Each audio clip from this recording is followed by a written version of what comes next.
You think you know about ancient Egypt, pyramids, pharaohs, mummies. But here are three things nobody ever told you. Mammoths and pyramids existed at the same time. Construction workers signed blocks with jokes, and a language fell silent for 14 centuries and then spoke again. And that's not even the halfway point of the story, because ancient Egypt isn't just an old civilization with pyramids. It's 3,000 years of unbroken history. 3,000.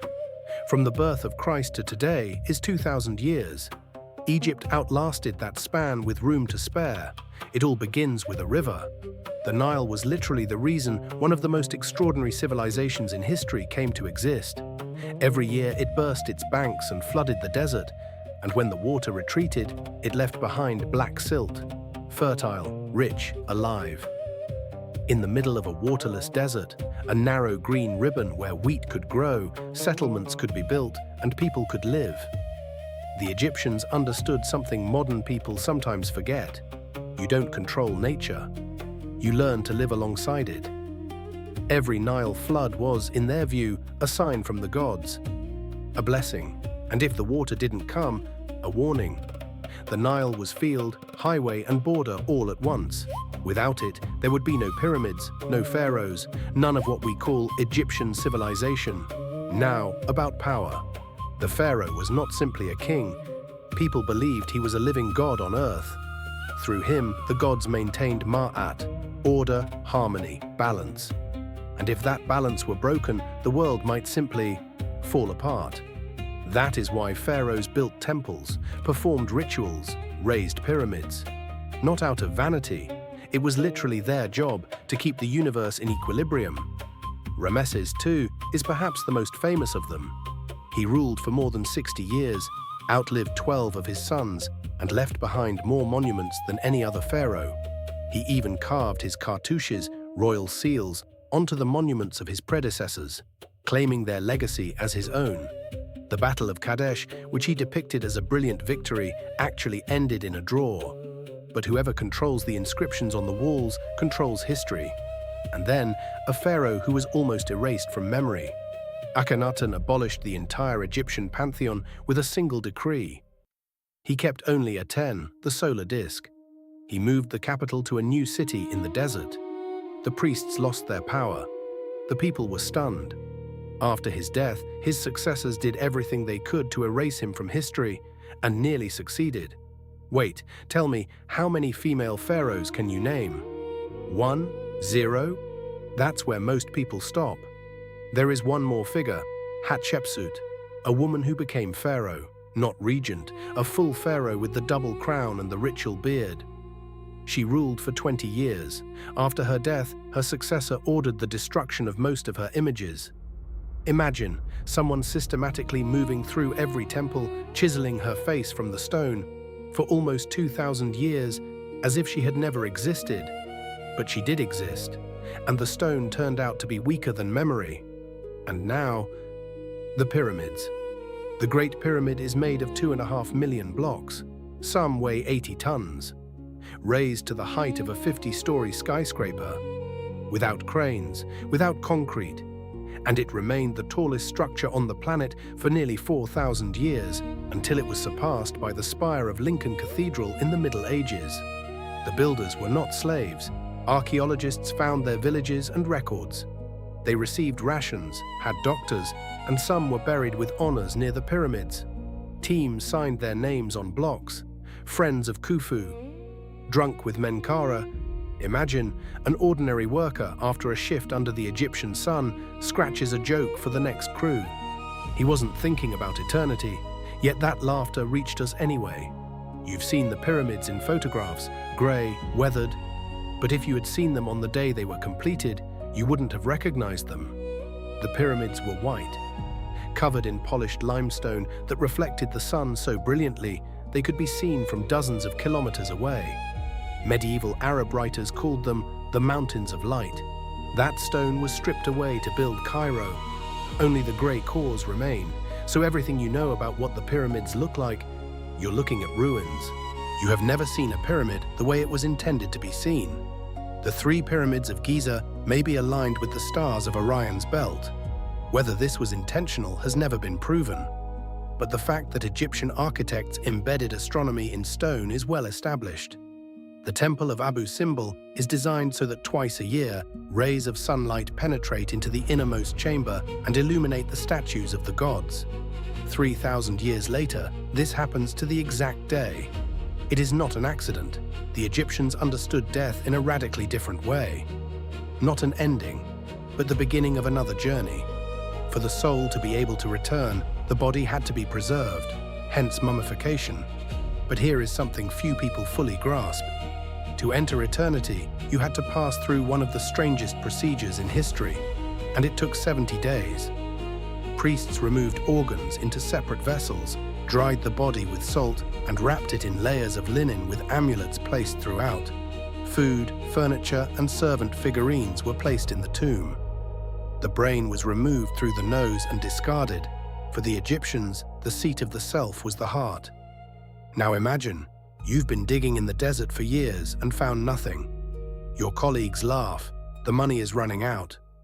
Howard Carter is on his final season of excavations in the Valley of the Kings. A sealed doorway with intact stamps, and beyond it, a corridor buried in treasure. Carter made a hole and held up a candle. "Can you see anything?" asked Lord Carnarvon. Carter was silent. Then, "Yes, wonderful things. The tomb of Tutankhamun, a pharaoh who died as a teenager and ruled for 9 years. 5,000 objects, golden thrones, chariots, musical instruments, and a golden mask, 11 kilograms of solid gold. The face of a boy more than 3,000 years old. But here is the most astonishing part. Tutankhamun was an insignificant pharaoh. That is precisely why his tomb was never robbed. It was buried under sand and forgotten. What was found in the tomb of a nearly forgotten king transformed our understanding of what treasures the great pharaohs must have held. The tombs of Ramesses, Hatshepsut, Thutmose, all looted. What was inside, we will never know. And this raises the question, how do we know any of this at all? How do we know the names of the work gangs, the thoughts of pharaohs, the fears and laws of people who lived 3,000 years ago? The Egyptians left us more than pyramids. They left us words. Thousands of words on the walls of Luxor, Karnak, Abu Simbel. But for 14 centuries, no one could read them. The language had vanished. The stone was silent. And then came one of the greatest accidental discoveries in the history of science. French soldiers were digging a trench near Rosetta, and a shovel struck stone. On it, a single text in 3 scripts, hieroglyphics, Demotic, and Greek.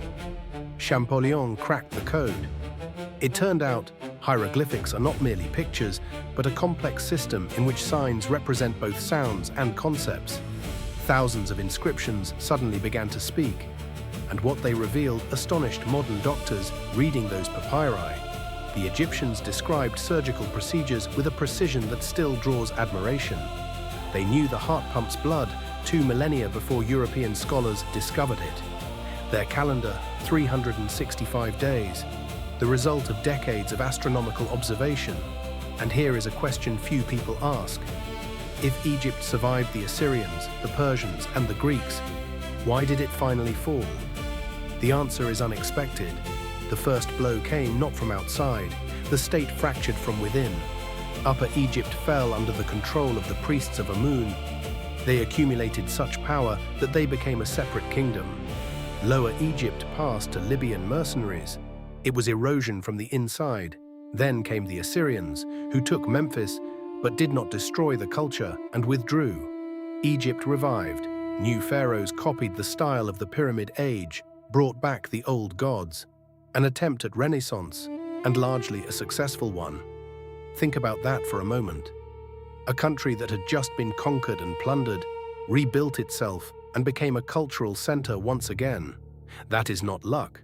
That is the character of a civilization. But then came the Persians. Cambyses took Memphis brutally and contemptuously. He killed the sacred bull and mocked the gods. The Egyptians despised this occupation.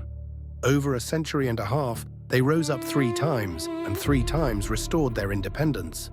Egyptian identity remained alive and strong enough to fight the most powerful empire of its age.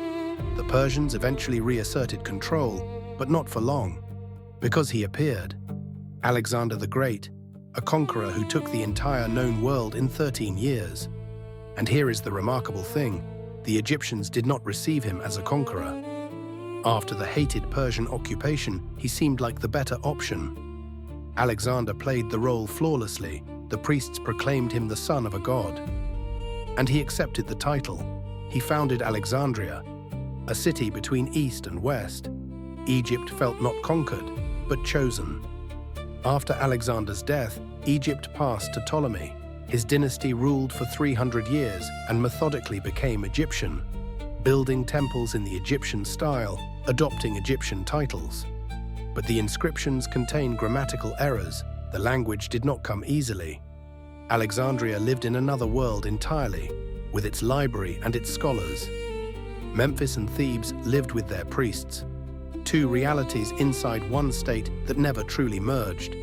And it was into this world that the woman everyone knows, but almost no one understands, was born. Cleopatra, 7th. What you know about her is most likely wrong. She was the first in her dynasty to learn Egyptian, and altogether she spoke 9 languages. For 300 years, her ancestors had communicated with their subjects through interpreters. She spoke directly. Imagine an Egyptian hearing his queen speak his language for the first time. It was a statement of who she was, and the Egyptians felt it. She was more popular than any Ptolemy before her. But Rome loomed. Egypt was the last independent kingdom and the wealthiest treasury in the world. Cleopatra understood. The choice was not between independence and submission, but between allies. First Caesar, then Antony. Twice she nearly secured a future for Egypt. Twice fate decided otherwise. Octavian entered Alexandria.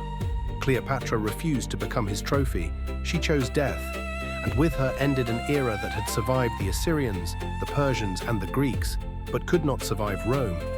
And here is one thing I want you to remember. The last hieroglyphic inscription was made 400 years after the fall of Cleopatra. The language of the pharaohs outlasted the state by 4 centuries. Somewhere there is an unnamed priest who carved that final inscription and knew that after him there would be no one.